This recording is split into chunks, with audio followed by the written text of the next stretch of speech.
Hey, welcome back to my channel. In this video, I'm going to be highlighting my favorite art supplies of 2022. Now, by no means am I saying that these are art supplies that you should get as well. I'm very much a believer in use what you have. However, if you're interested in knowing about the art supplies that I use the most and why I love them, then this video is for you. I highlight the majority of the art that I created in 2022 in a separate video, which I will link for you.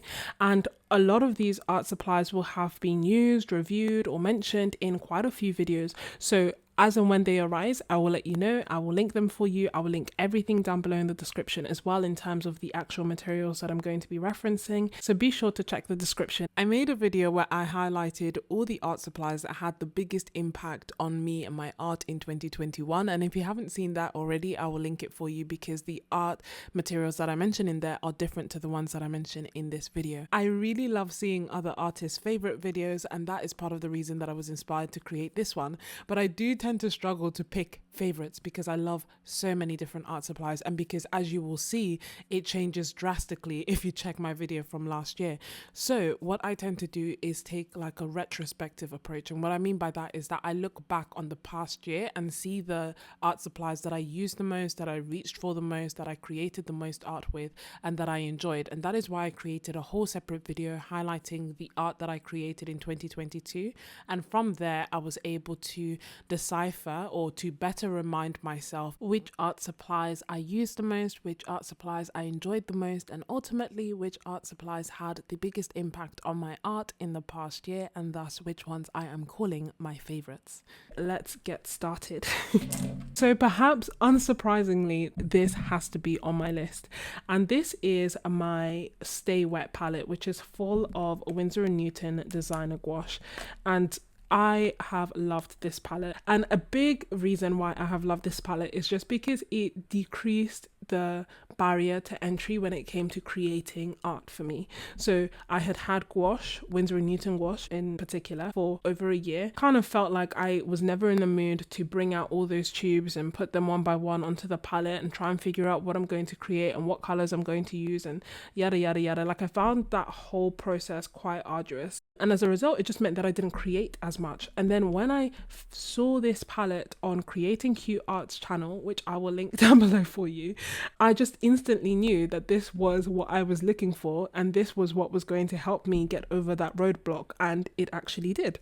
This is kind of two things that I love, not only the palette but also the gouache inside. So I had already knew that I really enjoyed the Winsor & Newton designer gouache. I knew that, I loved that, I was enjoying it, I just wasn't using it as much. So this just really opened the floodgates when it came to me feeling more creative, and also when it came to me just creating when I had a little bit of time, because even though it technically takes the same amount of time, in my head it just had got rid of a step, which meant that I could create art a lot more. So earlier on in the summer, I actually did a collaboration with Miranda Watson, Creating Cute Art, and some other amazing artists, and I'll link the video for you. But as part of it, we created art for 10 hours, and in that challenge I just ended up doing so many gouache paintings because it was just there, it was easy. So I will link that video for you, but essentially this is certainly one of my favorite things, and made a review video about this just to answer any questions that you may have.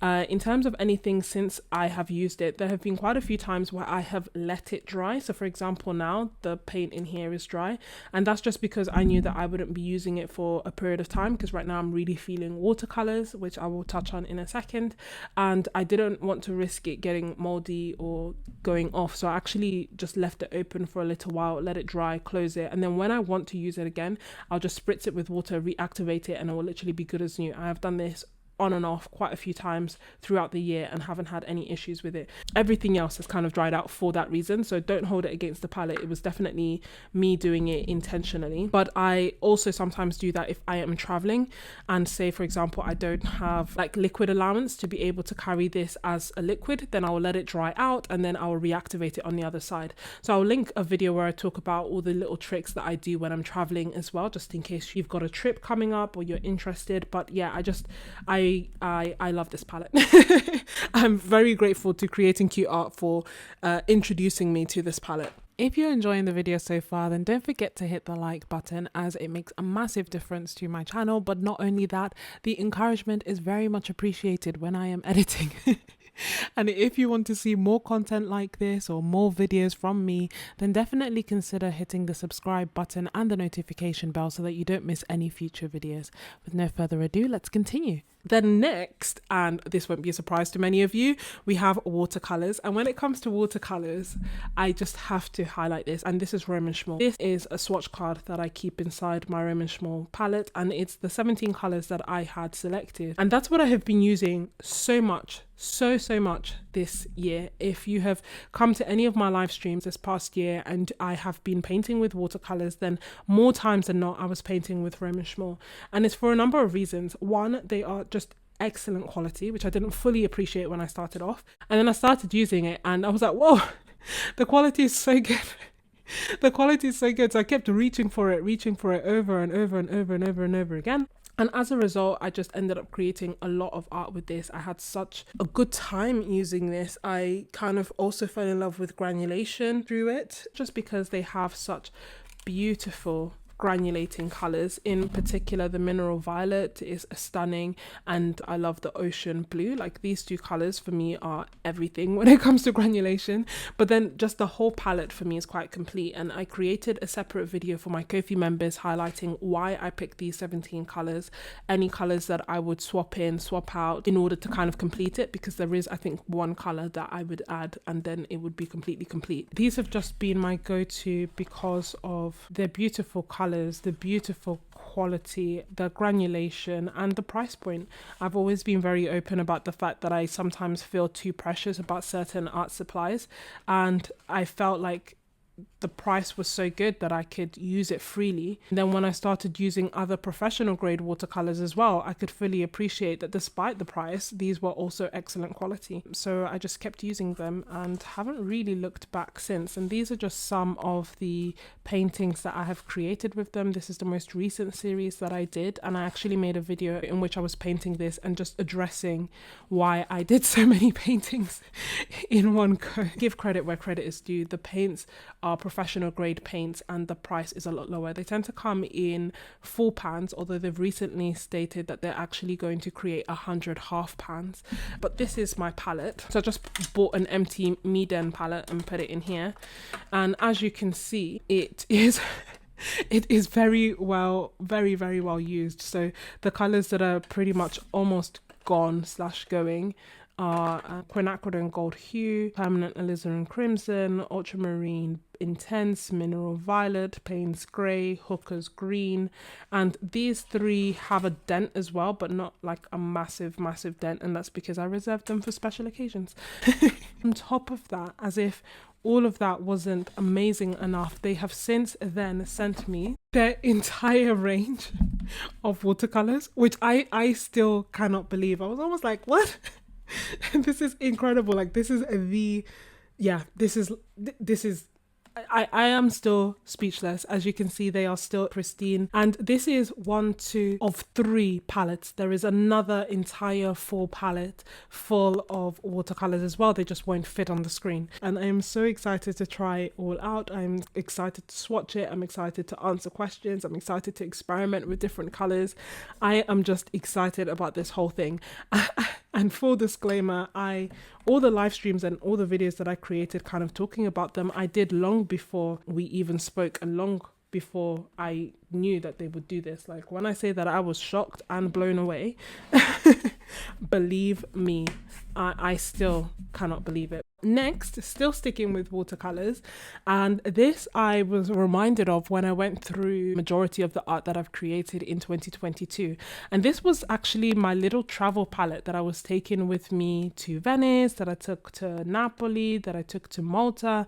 I've just taken it around with me anywhere that I have gone of late, and thus I have used it quite a lot and I've really enjoyed using it. And this is essentially my Daniel Smith / Cotman palette, and before that sounds completely crazy, let me explain.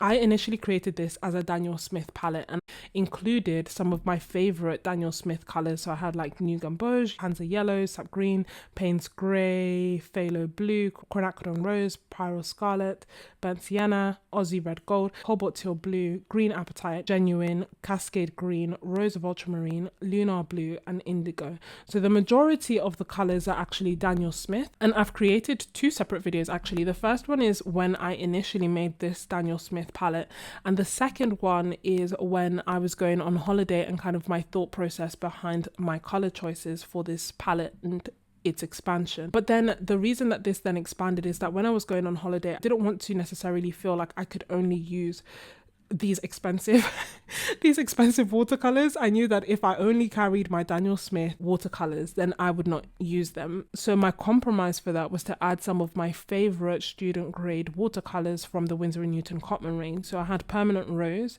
Sap Green, Payne's Grey, and that these are also similar colors to the ones that have already started to disappear in that palette. So I included that, and then I also included an intense blue. And my thought was that I can use these should I wish, but then I also have the full palette here.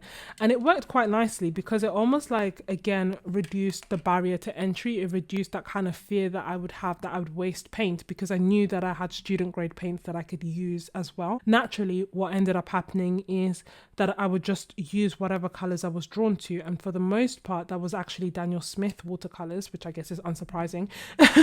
But yeah, so in the end, I ended up using Daniel Smith watercolors, especially when I was on holiday. So I kind of did like a little sketch of that in here. But then for the most part, when I was away on holiday, I was just using the Daniel Smith watercolors. And then when I came back, again, similar thing, I would use the Daniel Smith and the Winsor & Newton Cotman palette. So this palette I just kind of started using anytime that I was on holiday or anytime that I came back from holiday. These are just a few glimpses from my like holiday sketchbook of the art that I created using this little travel palette. When it comes to paper, I have to like bring this back again, but not only that, because I just want to illustrate the point that I ended up falling in love with 100% cotton watercolor paper. You guys were all right. I know that you kept telling me there was a difference. I know that I was stubborn to jumping on the bandwagon, but I am here. I finally believe you. I finally understand. It started off with a Paul Rubens 100% cotton watercolor paper that actually comes as like sketchbooks and a block. This is the Paul Rubens 100% cotton watercolor block that's hot pressed and glued on all four sides. And I should say actually that Paul Rubens were actually kind enough to gift me some of their paper, which I think is what broke the barrier to entry, because it was like, it's a gift, I have to use it. Especially it's a gift from a brand, I have to use it. And then once I used it, I just kept wanting to use it over and over and over again. And I used this and I enjoyed it. And then I didn't fully appreciate the fact that I enjoyed using this paper. I just found that every time I was sitting down to paint, whether it be with gouache or with watercolor, I wanted to pick up this paper. And then that had me, I started reflecting and I was like, I wonder if it's because it's 100% cotton. And from there, I then started experimenting using the Bao Hong paper, which I just truly enjoyed. Just to give you an example of some of the most recent pieces that I've created. This I created as part of a challenge for my Ko-fi members. We're doing like a do this in your style challenge, and this was my entry. And I actually ended up creating a real-time video about this because I just loved the results. I had such a good time creating it. But then I also went live and I created even more florals and all on the Bao Hong paper, and I just felt like there was just such a nice difference. But from there I bought this one because I just wanted to try out a smaller size, and I wanted to try out their cold press paper and see how I felt about that. I did the series that I've kind of highlighted where I used all the Roman Szmal watercolors, but I did that in this 100% cotton block by Paul Rubens again, which is a smaller one, and it's cold pressed, so it has a lot more texture.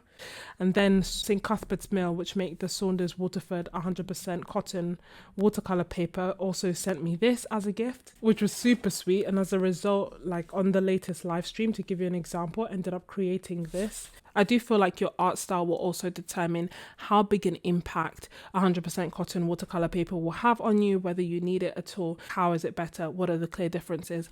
And to just summarize them very quickly, I think this painting nicely demonstrates what I feel the difference difference is for me and why I've enjoyed using it so much this year.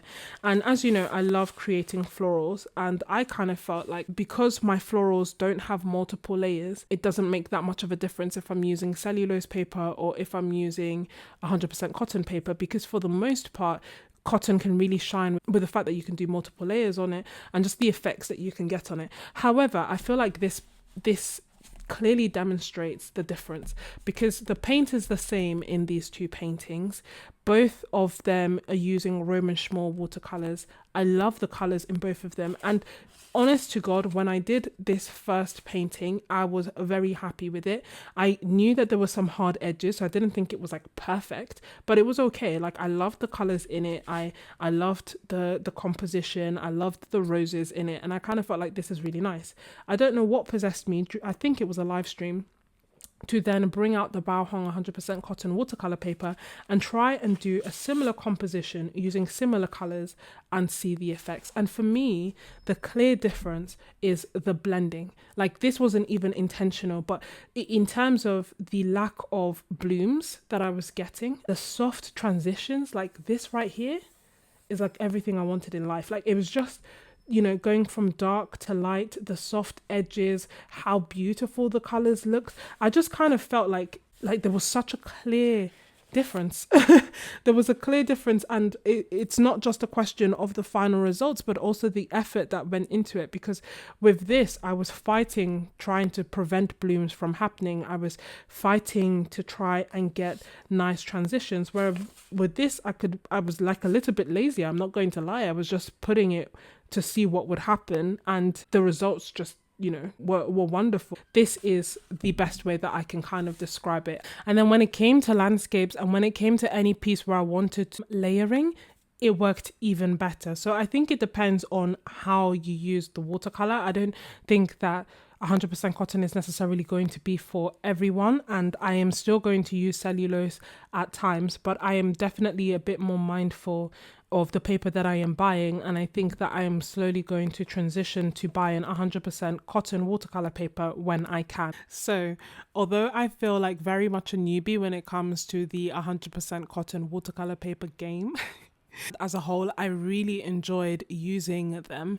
My top three would be the cold press papers, and the Bauhong paper I really enjoyed and was quite affordable. It's just a little bit harder to get my hands on because I have to get it off AliExpress now, as it hasn't been on Jackson's for quite a while. Then I really enjoyed the St. Cuthbert's Mill Saunders Waterford paper. Like, that was really nice, and I liked the texture that they both have in terms of like cold press. That's the kind of cold press I like. So Etcher is another option. So these are some of their watercolor postcards, and I'll link the video for you as well. And these are some of the paintings that I did during a live stream. I also enjoyed the Etcher 100% cotton watercolor paper in cold press, but the texture is a lot less, I find, than the other two papers that I mentioned. The Paul Rubens, yeah, the paper itself behaved nicely, but it had a lot more texture than I prefer. Next, in terms of sketchbooks, so for example, if you feel like your art style doesn't actually lean itself to 100% cotton watercolor paper, or it's outside your budget, then in terms of the cellulose papers that I enjoyed this year, first one I'd say is the Seawhite of Brighton. So I used this primarily for gouache, and it worked really nicely. And then I also did do some watercolor paintings, and again it worked very nice. Well, that's not watercolor, this is watercolor. And again it worked very nicely. So it's definitely like an affordable cellulose sketchbook alternative to the moleskin watercolor papers. The reason that I like it is that the texture is somewhat organic in terms of like, it's not like grid, like, you know, clearly done by a machine. I don't tend to like that as much. True A5, so it's bigger than the moleskin size. And then also I haven't had that weird issue that I get sometimes with my moleskins in terms of like the paint being repelled by the paper. So on a whole, it's worked very nicely. It hasn't come apart. It lays completely flat. I love the cover. The only reason it's not a 10 out of 10 for me is because I have only seen it in square or in landscape format, and I like working in portrait. So I still think it's a good sketchbook, especially if you like working in landscape. The other option is the Hahnemühle sketchbooks. So I wanted this sketchbook in A5 A5 for ages, just because I'd seen it and I kind of felt like the texture would be one that I would like. Again, it's got slightly more texture than the Seawhite, but it's not like that machine texture. It's like a nice organic texture. It is cold pressed, it lays flat, it has a nice unique cover, and I just felt like it took watercolors very nicely here. But I will link the video where I made this, because this was from my time in Malta, which I loved. It took layers very nicely. There were no like blooms which, as I've mentioned, are not my favorite. The colors are nice and vibrant. The texture doesn't overpower the art that I create inside it. So for the most part, it was really lovely. And not only did I enjoy it in terms of the paper inside, but I also really enjoyed this size. Like initially I thought that A6 would be too small for me to do anything of substance, because it's like half of an A5. But that just wasn't true. It meant that I was able to carry it in a small handbag and just carry a few things with me, like a very tiny setup, and still create some really lovely art and enjoy doing that. So actually, I loved two things about this. One was the size, and the other one was the... Next, let's quickly talk about brushes. Now, I'm not really a brush girl. If you've been on this channel enough, you can probably tell. However, there are some brushes that I really enjoyed using this year that I just want to highlight. And I've recently been gifted some other brushes, so we'll see if this list changes next year. But this one has been my workhorse, and this is the Princeton Aqua Elite size 12 brush. And I have used this so much. It gives me such a wide range of different strokes. I can go super thin, I can go super thick, I can cover large areas in a short period of time. It's just, for me, in terms of being someone who doesn't like changing brushes often, it's just worked very well. And as a result, I've like also taken it on holiday with me, and I'll show you how in an item that's coming later. But that's essentially why I have loved it. It's just very versatile. It comes to a fine point. It holds a good amount of water. It allows me to vary my strokes very much. And I use it exclusively for my watercolors. More times than not, when I am doing a watercolor painting, I am using this brush. The next brush that I want to highlight is this one, and this is the Graduate size 10 De La Rowney multi-purpose brush round. Although it's a size 10, you'll see that, no, I mean, I don't even know how much meaning to give to the numbers, because it's practically the same as my size 12. What I have used this for is my gouache. Obviously, I'm using it for watercolor now to try and demonstrate my point, so it's slightly different. But again, different strokes can come to a fine point, but then at the same time can go down. What you can see with, in terms of like me getting a bit more of a dry brush effect, is just that it holds less water than my other brush, which is to be expected because it's not a watercolor brush, it's a multi-purpose brush. So can you use it for watercolor? Yes, but for me, I just liked it for my gouache because the bristles are just really nice and firm, so it almost feels like an acrylic brush. What is this bit called? This bit hasn't cracked. The paint tends to crack. I treat my brushes quite roughly, I must admit, so it's not necessarily a question of the quality when it does crack, but the fact that this hasn't cracked, despite the amount of times that I've used it, and despite the number of times that I am sure I have forgotten it in water for, you know, never overnight, but still for a little while, it's a testament to its quality. Then this one is a relatively new addition, and this is the Raven size 2 brush. And yeah, I mean, I wanted a mop brush for the longest time, and I've just really enjoyed using this. Sometimes I try to use it interchangeably like a round brush.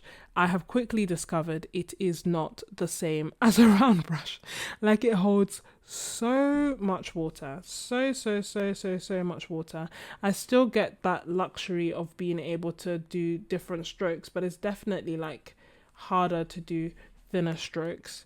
I hope you can see that. Sorry, I was using my Cotman. And can you see the difference between my Cotman and my Daniel Smith? It's just been a really super lovely brush. It's relatively affordable. I haven't gone out of my way to buy sable brushes or brushes that are not synthetic. All these brushes are synthetic, correct me if I am wrong. These three brushes I've really enjoyed using. This for gouache and these two for watercolor. That I'd go through it quickly and I'm still talking about them. And this is the Pro Art brush, and the reason that I got this is just because there are not that many filbert shaped travel brushes, and I love filbert shape, especially for when I'm doing gouache landscapes. I think although it's marketed as a watercolor brush, it's again quite firm, so it's worked quite nicely for me when I'm using my gouache as well. And then this brush is a size 12. It says Top Maya, but essentially I think it's just one of these, you know, Amazon brands. So I bought it over a year ago now, maybe 2 years, and still it's going strong. Doesn't like wobble a crazy amount, just a little bit, but this bit never falls off, which I am very grateful for. The bristles are good, and the body of the paint hasn't broken either. I think it's just got one tiny crack, but considering how much I use it, I am not that surprised. So these two are kind of my workhorses when it comes to my travel brushes. If I am carrying more items, or if I want to carry my other brushes, then I will use this. And this is a pencil case. I've done a video about this before, and I've done many videos about my kind of travel setup. So I will link them for you, especially if you like traveling with your art supplies, you'll find them helpful.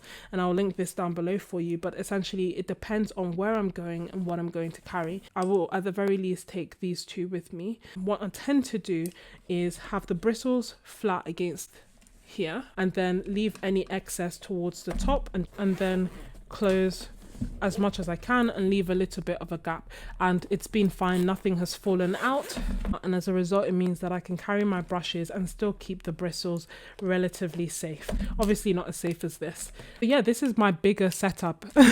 So if I wanted to leave all these things in here like that, I could. If I wanted to leave them loose, but also if I wanted to put a sketchbook in here, it can fit. My watercolors, of course, they could fit, and even my bigger Roman Szmal watercolor can also fit in here as well. So it can fit a large amount of things.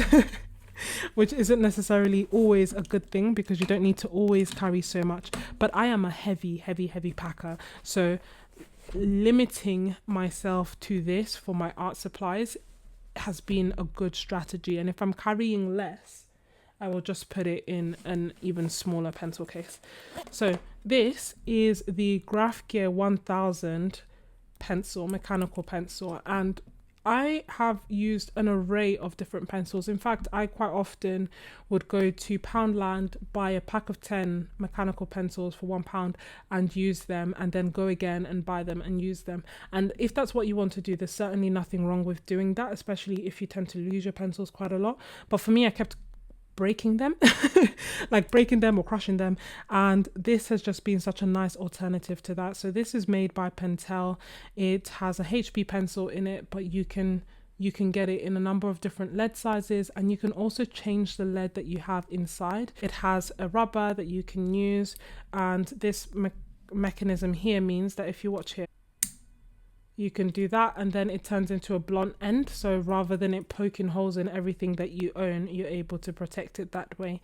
So it's made of metal, and I've just enjoyed the feel of it more, especially when compared to my other mechanical pencils. So this has been like a more recent go-to, because I've only recently discovered. But in terms of like my favorite pencil, if I had to pick one right now, it would be this one. Then in terms of like other things that I have, I'm either new to, or I kind of use sometimes but don't use a massive amount, but I still kind of would use it if I had more time, would be this. So this is a Pentel gold paint marker, and I love gold pens. I have an array of different gold pens. This one is by Rowney, and this was £1. Their gold is a bit different. Can you see that? So yeah, I love me some gold pens. Can I say this is kind of like art supply adjacent, but still this is one of my favorites. And this is a Sharpie, but can you see This is the ultra fine point, like it's super, super fine. And this has been what I use to label all my half pans and all my full pans. I'll link a video for you, but to just ensure that if they drop or if they fall out of place for some reason, I know how to put them back together in a way that makes sense. And this has been invaluable for that. In terms of fine liners that I have been using, it's been the UniPin fine liners in a range of sizes. I normally use 0.1, 0.3 is my main go-to, and then 0.5 or 0.8. So if I'm using different line weights, that's how I'll do it. 0.1 for the extra fine details, 0.3 for the majority of the things, and 0.8 just if I want to accentuate a few lines. So these are the art supplies that I have used and really loved in 2022, but there are some things that were introduced to my arsenal towards the end of the year that I am hoping will make the list in 2023. To just give a few examples that really stand out, I really enjoyed using the Rosa Gallery watercolor paints that was so kindly sent to me by Sherry. I also really enjoyed using the Holbein watercolors and the core watercolors that were again a very kind gift from a subscriber. I see a lot more Etcher in my future. Cold press perfect sketchbook. I am so excited to use this. It has 100% cotton watercolor paper. It's 300 GSM, which is nice and thick. It has 44 pages. I'm also excited to use the everyday sketchbook. I have so many and I've only done like a little bit of work in any of them. I started off the year with 7 sketchbooks in one go, and I told myself I couldn't start a new one until I completed it. So as a result, it just meant that I haven't really delved into using my sketchbooks. I also really want to use the Hahnemühle 100% cotton watercolor sketchbook, and I just want to experiment more with all my art supplies. If you haven't already seen it, I have a video where I highlight all my watercolor palettes, and there are a lot, and unfortunately quite a few of them are yet to be used. So 2023, I definitely want to use all of them. If you are interested in seeing everything that I have and more, then definitely be sure to check out the next video. If you are still watching, then you are most definitely a real MVP, and I really appreciate you. Let me know that you are still watching by telling me some of your favorite art supplies. If you want to see the Roman Szmal magic that's going to happen and all the other art supplies that I have, then check out the playlist down below. Thank you so much for watching, and I will see you next week. Bye. I'm sorry it's so dirty. We'll just wait for that. Very fairly priced, and part of me always feels like, oh, I shouldn't mention this before they hike up the price.